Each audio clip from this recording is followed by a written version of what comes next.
놀라우신 하나님 아버지 감사합니다. 복되고 아름다운 생명의 하루를 축복의 선물로 누리게 하여 주시고 귀한 새벽 주님께 예배하며 하루 맞을 수 있는 은혜 주심을 감사합니다. 오늘도 하나님 우리의 영원한 피난처요 도피성이 되신 주님, 오늘도 하나님 아버지 주님께로 우리의 심령이 달려가며 주님의 이름에 합당한 예배로 주님을 영화롭게 하기를 원합니다. 우리의 심령이 겸손히 주님의 말씀 앞에 서게 하여 주시고 말씀이 비춰주는 진리의 길을 따라 오늘도 순종하여 열매 맺기까지 주님의 우리의 발걸음을 붙드시고 우리의 심령을 붙들어 주시옵소서. 새벽 나누는 말씀에 주 은혜 함께하기를 간절히 간구할 때에 주 예수 그리스도의 이름으로 감사하며 기도합니다. 아멘. 우리 마태복음 18장에서 보겠습니다. 18장 우리 1절부터 우리 9절의 말씀을 보겠습니다. 마태복음 18장 1절부터 9절의 말씀 우리 천천히 우리 함께 읽어보겠습니다. 그때 제자들이 예수께 나와 이르되 천국에서는 누가 크니이까? 예수께서 한 어린아이를 불러 그들 가운데 세우시고 이르시되 진실로 너희에게 이르노니 너희가 돌이켜 어린아이들과 같이 되지 아니하면 결단코 천국에 들어가지 못하리라. 그러므로 누구든지 이 어린아이와 같이 자기를 낮추는 사람이 천국에서 큰 자니라. 또 누구든지 내 이름으로 이런 어린아이 하나를 영접하면 곧 나를 영접함이니 누구든지 나를 믿는 이 작은 자 중 하나를 실족하게 하면 차라리 연자 맷돌이 그 목에 달려서 깊은 바다에 빠뜨려지는 것이 나으니라. 실족하게 하는 일들이 있음으로 말미암아 세상에 화가 있도다. 실족하게 하는 일이 없을 수는 없으나 실족하게 하는 그 사람에게는 화가 있도다. 만일 내 손이나 내 발이 너를 범죄하게 하거든 찍어내어버리라. 장애인이나 다리 저는 자로 영생에 들어가는 것이 두 손과 두 발을 가지고 영원한 불에 던져지는 것보다 나으니라. 만일 내 눈이 너를 범죄하게 하거든 빼어내버리라. 한 눈으로 영생에 들어가는 것이 두 눈을 가지고 지옥불에 던져지는 것보다 나으니라. 아멘. 한자 성어 가운데 동상이몽이라고 하는 말이 있습니다. 같은 침상에서 잠을 자도 서로 다른 꿈을 꾼다고 하는 그런 말이죠. 그래서 겉으로는 같이 행동을 하면서도 속으로는 각기 딴 생각을 품는 그러한 경우를 빗대어서 동상이몽이라고 하는 말을 표현하는 것이죠. 그런가 하면 오월동주라고 하는 또 말이 있습니다. 옛날에 중국에서 서로 원수지간인 오나라 사람들과 월나라 사람들이 한 배에 머무르고 있는 상황을 빗대어서 표현한 말로서 한 배에는 타고 있지만은 전혀 다른 마음을 가지고 함께 머물러 있는 경우를 말하는 것입니다. 우리들이 성경을 보면 종종 예수님과 제자들의 모습 속에서 동상이몽, 오월동주와 같은 그런 현상을 보게 됩니다. 예수님과 제자들이 분명 한 배를 타고 있지만 전혀 서로 다른 마음을 품고 전혀 다른 그림을 그리고 있다는 거죠. 오병이의 놀라운 기적을 맛보게 되고 변화산에서 형용할 수 없는 주님의 영광도 맛보고 귀신 들려 간질로 고생하는 한 청년에게서 귀신이 내어 쫓기는 그런 광경을 바라보면서 제자들의 마음에는 이제는 예수님이야말로 하나님의 아들이심과 바로 이분이야말로 이 땅에 오기로 한 바로 그 메시아 구원자임에 대한 더욱 강력한 확신이 들었을 것입니다. 그래서 제자들 안에 더 이상 감출 수 없는 이상한 흥분이 일어나면서 오늘 예수님께 나와 저들이 물어요. 주여, 천국에서는 누가 큽니까? 주님, 천국에서 큰 자가 누구입니까? 늘 틈만 나면 누가 크냐, 누가 높냐, 누가 제일이며 으뜸이냐 다투며 갈등하고 있는 제자들. 심지어 야고보와 요한의 어머니는 예수님께 조용히 찾아와서 주여, 주님의 나라 임하거든 내 한 아들을 주님의 우편에 내 다른 아들을 주님의 좌편에 앉혀달라고 치맛바람을 일으킬 정도였습니다. 바로 이때 주님은 당신과 전혀 다른 천국을 그리고 있는 제자들 앞에 한 어린아이를 세우시더니 저들에게 충격적인 말씀을 던져주세요.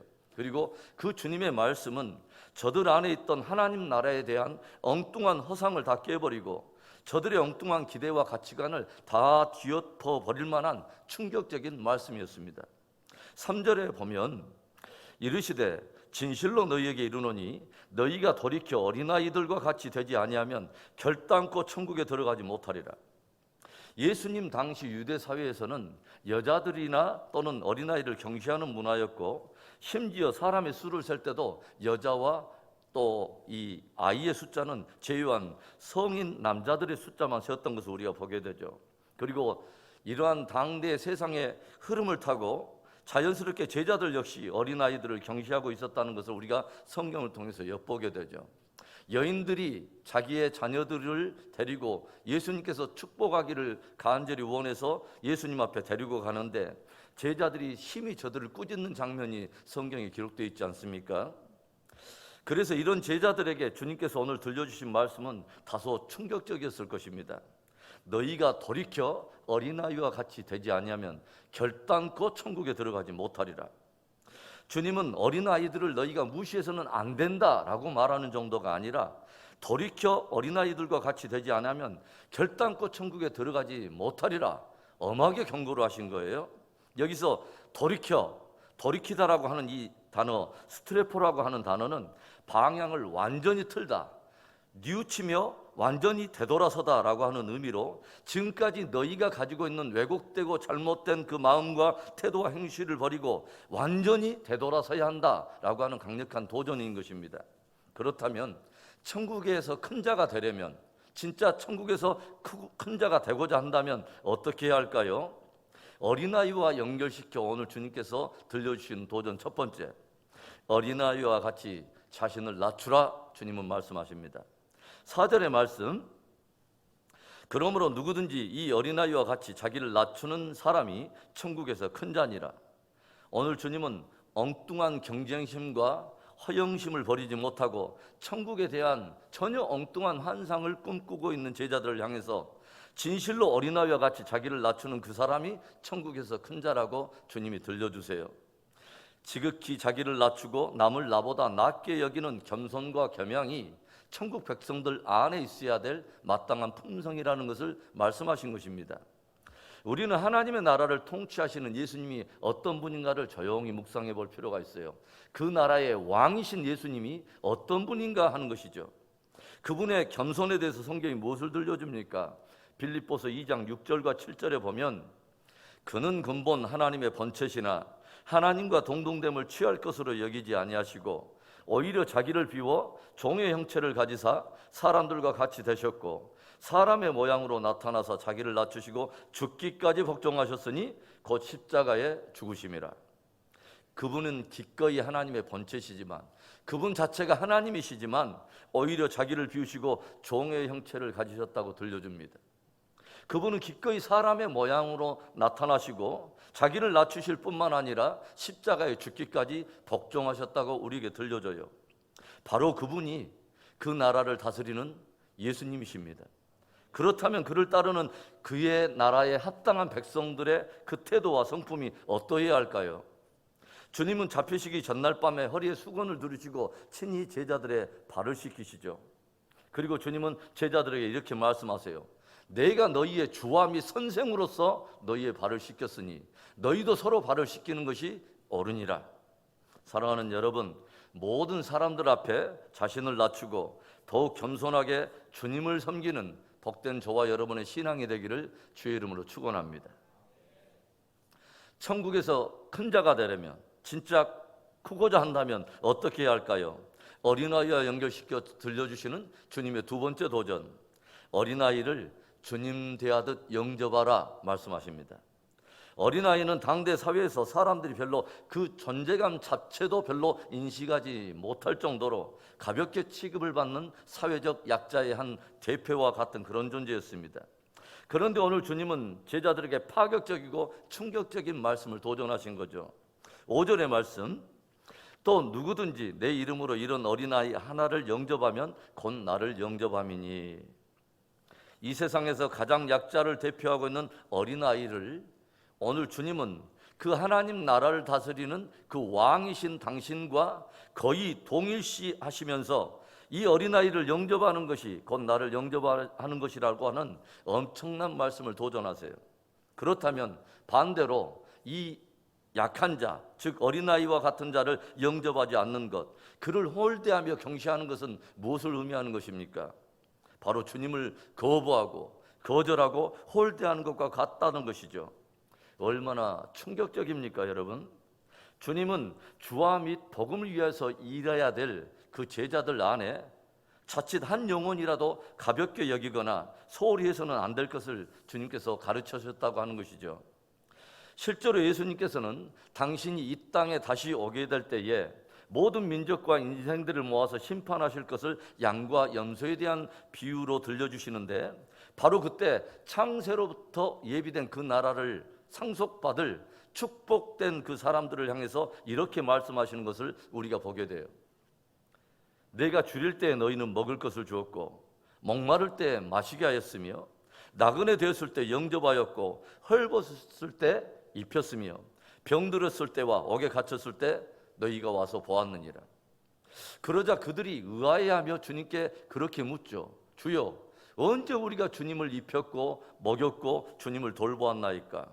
그러자 주님이 하시는 말씀, 마태복음 25장 40절에 임금이 대답하여 이르시되 내가 진실로 너희에게 이르노니 너희가 여기 내 형제 중에 지극히 작은 자 하나에게 한 것이 곧 내게 한 것이니라.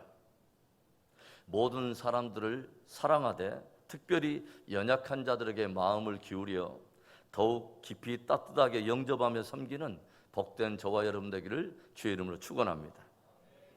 천국에서 큰 자가 되려면, 크고자 한다면 어떻게 해야 할까요? 어린아이와 연결시켜 주님께서 들려주는 오늘의 마지막 도전, 어린아이를 실족하게 하지 말라는 것입니다. 주님은 이제 제자들에게 혹여 마음을 높여 교만히 행하는 가운데 연약한 자를 실족하게 해서는 안 될 것을 엄하게 경고하세요. 6절의 말씀, 누구든지 나를 믿는 이 작은 자 중 하나를 실족하게 하면 차라리 연자 몇 돌이 그 목에 달려서 깊은 바다에 빠뜨려지는 것이 나으니라. 사람을 홀대하며 자칫 연약한 자를 실족하게 하는 일이 얼마나 주님 앞에서는 위험하고도 주님의 마음을 아프게 하는 일인가를 말씀하신 것입니다. 연자 몇 돌을 쥐어서 바다에 빠뜨리는 형벌은 로마 시대에 당대에 있었던 처형법으로 시신조차 수습하지 못하게 만드는 잔인한 형벌이었습니다. 주님은 작은 소자 하나를 실족하게 하는 그 죄가 그만큼 무겁고 중한 죄가 된다고 하는 것을 엄하게 제자들에게 경고하셨다고 하는 거죠. 고린도 교회에서 우상 숭배에 드려진, 우상의 제단에 드려진 그 고기를 먹어도 되느냐 아니면 먹어서는 안 되느냐 하는 바로 그 일에 대해서 성도 간에 변론이 일어났어요. 어떤 이들은 우상은 사실은 아무것도 아니며 이것은 모든 음식은 하나님께로 주신 것이기 때문에 감사함으로 먹으면 버릴 것이 없다고 하는 믿음이 있기 때문에 당연히 먹어도 된다 주장을 해요. 어떤 이들은 아니다, 그래도 우상에게 드려진 음식인데 결코 먹어서는 안 된다라고 주장을 하는 사람들이 있습니다. 그렇다면 이때 이 문제에 대해서, 이 변론에 대해서 바울은 사도로서 어떻게 자기의 입장을 대변하고 있습니까? 사도 바울은 이렇게 말을 해요. 나는 사도로서 그것을 능히 먹을 만한 믿음이 있고 우상의 음식에 대해서 자유하지만 혹 내가 그만한 믿음이 있다고 담대하게 그 음식을 먹는 그 일이 아직 믿음이 연약한 누군가에게는 걸림이 되고 그 일로 인해서 형제가 실족하게 될 그 우려가 있다면 나는 평생에 고기를 먹지 않겠노라. 이것이 사도의 마음입니다. 나의 자유와 권리보다 더 중요한 것이 형제로 실족하지 않게 하며 형제의 믿음을 세우는 일이라고 하는 것이죠. 여러분, 나의 권리보다, 나의 자유보다 훨씬 중요한 것, 더 소중한 것이 있어요. 형제의 믿음을 세우는 일입니다. 자매를 실족하지 않도록 믿음을 보호하는 것입니다. 바로 그 믿음이 하나님 보시기에 귀한 것이고 바로 그 믿음이 천국 백성으로서 보배로운 믿음이라고 성경은 우리에게 가르치고 있는 것이죠. 행여 높은 마음을 품지 말고 마음을 낮추고 깊이 사랑하며 깊이 섬김으로 천국에서 큰 자, 또 주님께서 진짜 크다 말씀하시는 복된 저와 여러분의 삶과 신앙이 되기를 주의 이름으로 축원합니다. 기도합니다. 좋으신 하나님 아버지, 감사해요. 복되고 아름다운 새벽에 행여 우리의 높아진 마음을 주님이 경성하여 주시고 다시 한번 아버지 천국의 속성과 그 나라의 백성들의 마음 안에 어떤 품성이 있어야 될 것을 도전하여 주신 것 감사합니다. 주님, 우리의 높아진 마음을 회개합니다. 행여로도 하나님 아버지여 높아진 교만 가운데 행함으로 인해서 형제와 자매들의 아버지 연약한 믿음을 실족하게 할 일이 있다면 오 하나님 아버지 생각나게 하시고 회개하게 하시고 돌이켜 하나님 아버지 겸비하게 하나님 아버지 품고 사랑할 수 있도록 오 하나님 우리를 붙드시옵소서. 새벽에 하나님 아버지 주여 또 성령으로 우리의 기도를 들어주시고 우리 하나님 우리의 기도가 하나님의 나라의 작은 기초가 되고 밑거름이 되도록 이 새벽 우리의 기도를 써주시옵소서. 역사하시 우리 하나님을 찬송하고 주 예수 그리스도의 이름으로 감사하며 기도합니다. 아멘. 하늘에 계신 우리 아버지여, 이름이 거룩히 여김을 받으시오며 나라의 임하옵시며 뜻이 하늘에서 이루어진 것 같이 땅에서도 이루어지이다. 오늘날 우리에게 일용할 양식을 주시옵고 우리가 우리에게 죄진 자를 사여 준 것 같이 우리 죄를 사여 주시옵고 우리를 시험에 들게 하지 마시옵고 다만 악에서 구하옵소서. 대개 나라와 권세와 영광이 아버지께 영원히 있사옵나이다. 아멘.